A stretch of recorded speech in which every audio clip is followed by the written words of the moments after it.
kwa cell. Uyu ni Kariuki Njuguna, umwe wa Mwikuirwo aria matuikaga moragire mwarimu munene wa cukuru wa Kiiru, akigirika akinyitio mbere ya igoti ria Kiambu gutwirwo.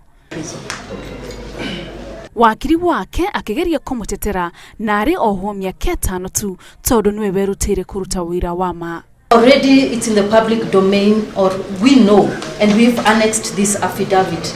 There is an allegation that she is involved. Jaji Joel Ngugi ni ataririe uria njuragano yo yari ya magigi kuona ati mwiri wa mwarimu ucio ndwari nginya na ciiga imwe.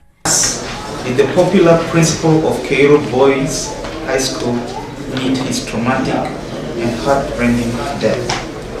Thus did the loved father and family man breathe his last, hanging by a tree, a smelly gunny bag over his head, stripped of his shoes, hands tied behind his back, drugged and incapable of fighting for his life. Oho jaji no augire ati Mwikuirwo uyu amenyire uhoro wigie njuragano eno mieri 5 kamwira mamurage no ndahurire ripoti.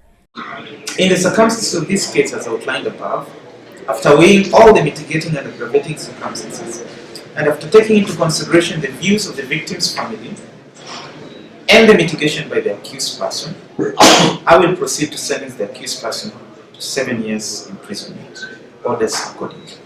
Mwarimu ucio munene niwe Joel Ngugi akorirwo oragitwo ni andu matoikaine mweri wa 11. Hamwe na aria maikitio ngono makinyitikana na njuragano eno ni hamwe na mutumia wake uria no mwarimu. Handu-ini ha Inooro TV, jetagwo Muthoni wa Mukiri. Gasta Njuguna Njambe.